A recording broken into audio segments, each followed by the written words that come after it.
Morning, good afternoon, and good evening to you. Welcome to the Full 100. It's Thursday, the 13th of August today, and it looks like it's about to rain in where I am. So, guys, welcome to today's show, and without further ado, let's get to it. Today, guys, I want to address the news story that I brought to you guys yesterday.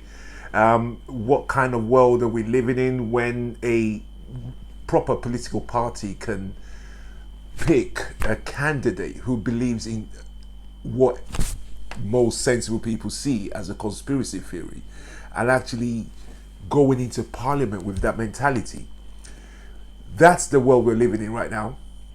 And the Republican Party is the party that shows the way down this mad road.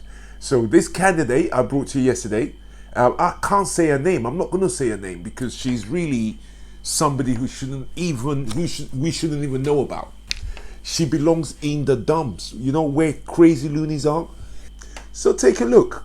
This morning, top Republicans and President Trump are embracing Marjorie Taylor Greene, the party's nominee for a House seat in Georgia, despite her history of racist, anti-Semitic, anti-Muslim remarks and her promotion of the baseless QAnon conspiracy theory. CNN's Manu Raju takes a closer look. He was real. He was not a conspiracy. It's a conspiracy theory born on the dark fringes of the internet. Something the FBI contends is a national security threat. But the QAnon theory has been embraced by some House Republican candidates in races across the country. And on Tuesday night, one of them won her Republican primary and is on track to winning a House seat in November. I just want to say to Nancy Pelosi, she's a hypocrite, she's an anti-American, and we're going to kick that out of Congress. Businesswoman Marjorie Taylor Greene is now the heavy favorite to win a seat representing a deeply conservative district in Northwest Georgia. Greene has repeatedly praised the QAnon theory. Q is a patriot.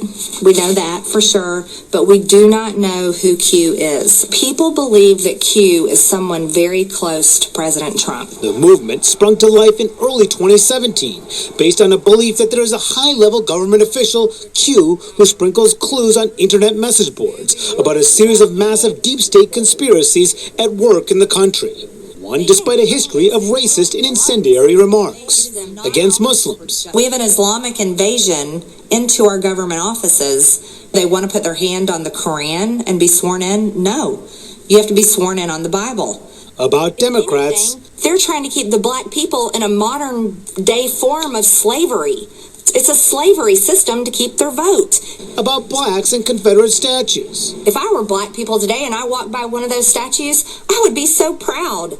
Because I'd say, look how far I have come in this country. And trumpeting a conspiracy theory about the liberal mega-donor George Soros, echoing an erroneous anti-Semitic attack against a Holocaust survivor that he collaborated with Nazis. I will not apologize for standing up against George Soros, even when they want to call me an anti-Semite. Her comments put House Republican leaders in an awkward spot, with the House GOP's campaign arm refusing to endorse her on Wednesday. When videos of her past comments were first unearthed by Politico in June, House Republican Whip Steve Scalise vowed to back her primary opponent and called her remarks disgusting. A spokesman for House Republican leader Kevin McCarthy said they were appalling. But President Donald Trump was quick to herald her victory, saying in a tweet Wednesday morning that she's a future Republican star and a real winner. A couple hours later, a McCarthy spokesperson said, "We look forward to Greene and other Republicans winning in November."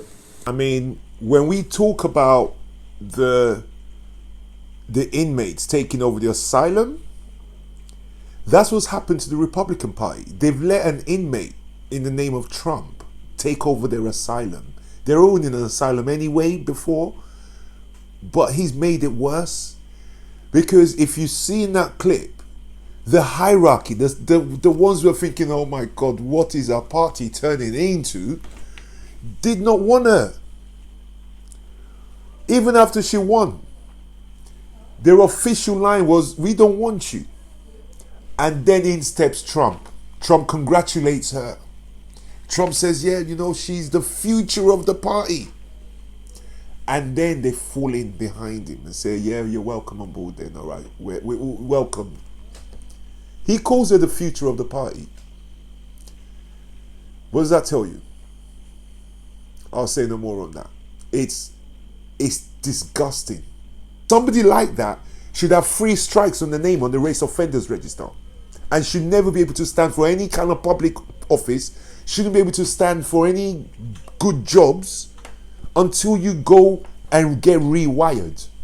That's what my race offenders register would do to people like that. Guys, now, if you want to see how upside down this whole thing has become and laughable, take a look at my next clip and see what the sheriff has mandated in his territory. Suffice to say, he's a member of the Republican Party. Take a look. Now, we have learned that getting some Americans to wear masks has been a hard sell. Ordering people not to wear masks, well, that defies logic. But a local sheriff in Central Florida has done just that. With few exceptions, deputies, staff, and visitors are now forbidden to wear them. Marion County Sheriff Billy Woods writes in an email. Can you see what I mean? At a time when they're suffering, at a time when even the old idiot in the White House was forced to start putting on masks and came out and said, all right, yeah, masks, yeah. At a time when that's going on. And in my next video, you see that they just hit the highest day all summer the other day, yesterday, right? You have a sheriff that's saying, I don't wear masks. I don't want you wearing masks in my city. Why would that be? Why?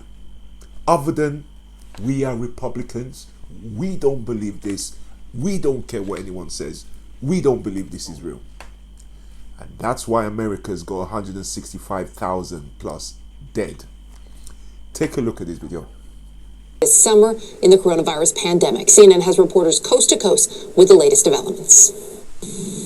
I'm Omar Jimenez in Chicago. There are concerns here in Illinois among state health officials over what has been a rise in the daily number of coronavirus cases reported, especially when it comes to the statewide positivity rate. Now, this comes within the framework of what has been near record testing and with overall deaths on the decline. But the worry here is that cases could then lead to hospitalizations, which could then lead to more deaths. Here in Chicago, for example, the positivity rate is right at about 5%. It's a number.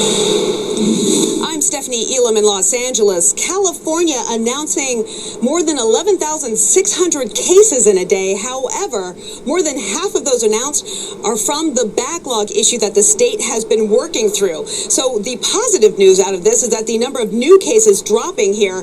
We're seeing that number at 5,400, just above that here. I'm Lucy Kafanov. In Kansas, the Hutchinson Correctional Facility went into lockdown Wednesday after dozens tested positive for coronavirus. According to a Kansas Department of Corrections statement, 84 inmates and 10 staff members tested positive for COVID-19 this week. A total of 99 inmates and 17 staff members tested positive since the pandemic began. All cases were asymptomatic. They just had the worst summer day.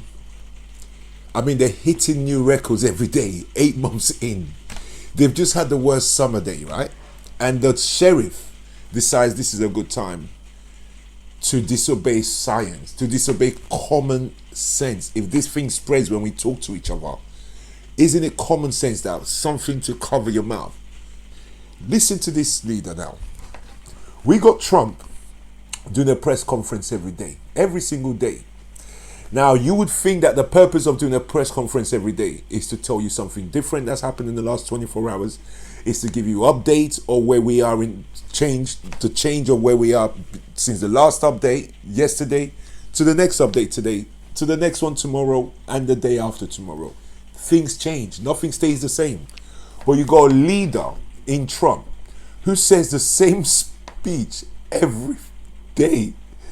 He says the same thing every day about an evolving situation. You couldn't make this up. You really could not make this up. I mean, when I watched the unveiling of Kamala Harris and Joe Biden yesterday. And it just was a warm feeling to see real people, real human beings, normal people on the podium talking.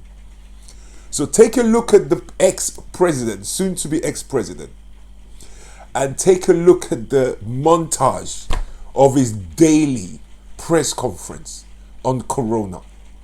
Take a look. Briefings.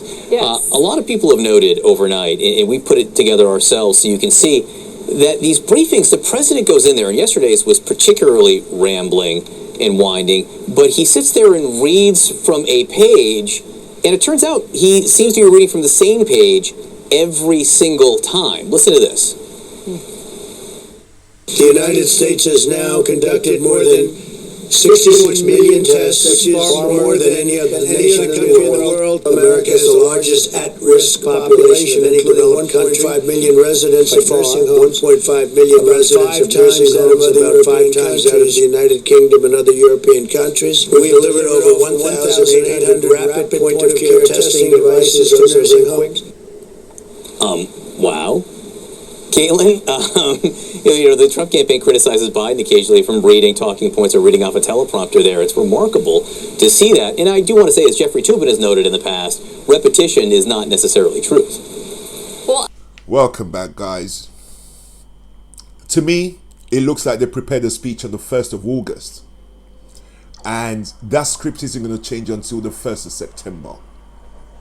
So regardless of how fluctuating the situation is in the month of August, this is the speech. We don't care what's happened. This is what we're saying about it. That's leadership that America has today. Now, over to my last video, guys. Kamala Harris and her husband are in a very unique position. So like the position that Dennis Thatcher was when Margaret Thatcher was Prime Minister. He was the first man to be first, as opposed to First Lady. He was the first man to be First Gentleman. So Kamala Harris's husband is going to be the first man to be. So the president's family is the first family. Then the vice president's family is called the second family. So the president's wife is the First Lady. And the vice president's wife would have been the second lady. However, the vice president is going to be female. So we got the second gentleman. Get it? First lady, second gentleman. So here is a brief look at their relationship, at their history. I think I need to bring this to you guys because I tell you what, many of my black colleagues and my black mates, let me warn you now. You see now Kamala's running, you're going to start getting fake news on her. Vice presidential nominee Kamala Harris, they will surely notice the man at her side. From bodyguard to cheerleader, Douglas Emhoff is redefining the norms of political husband. CNN's Kyung La live in Los Angeles with the latest on this. Kyung. Good morning, John. We've been talking so much about how Kamala Harris is that rarity because of her gender, her race, her life experience. Well, so too now is her husband, who's trying to make history in his supportive role. Vice presidential candidate Kamala Harris officially takes her historic step forward on the presidential ticket, but it's the man who posed with her at the end, paving his unique path beside her. Husband Doug Emhoff tweeting this with Dr. Jill Biden ready to go. Let me introduce the woman I love. He was an ever-present +1 on the campaign trail as his wife ran for president. The quiet guide, cheerleader when needed, active on social media as Mr. Kamala Harris, and sometimes the unscripted husband. In a security scare last year at a campaign event, a protester got this close to Harris. The female moderator got in between. Then one of the three men to charge and drag him away was Emhoff. The look on his face, unfiltered, unmistakable. And when her presidential hopes ended, he was her source of comfort. We were a good couple going in, and I think we came out of it like, A modern husband now wading through barely charted territory. This is only the third woman vice presidential nominee, and so he will be navigating terrain that we haven't really seen in any recent history. I don't know if we're ready for a first lady named Doug. I don't know. Doug, huh? Oh, he's the most fully actualized person you've ever met. The couple met later in life, set up on a blind date by friends. Emhoff, an entertainment lawyer and millionaire, elevated her public servant salary into the 1%. And he brings 2 grown children, both in their 20s, to their blended marriage. I've had a lot of titles over my career, and certainly vice president will be great. But Mamala will always be the one that means the most. Welcome back, guys. I really wish them all the best. I mean, her story is a fabulous story. Her story should enlighten and enable many young girls growing up today. Many girls out there in activism. You know, this is what can happen. Her family started in that same path of civil rights. They've handed that over to her. She's grown up and she's dedicated her life to that sort of work. So I'll take my hat off to her and I wish them all the best. Guys, we've come to the end of today's show. Hope you enjoyed it. Hope it's been informative. Again, I've got to remind you guys about the Million People March, as I will do every day coming up to it now. Hope to see you all there. In the meantime, have a fabulous weekend coming up shortly. I've got one more video tomorrow, Friday, and tomorrow's going to be a fabulous roundup on coronavirus. Some really different outlooks, different type of roundup tomorrow. So look forward to that, guys. I'll see you tomorrow. Take care. Bye bye now.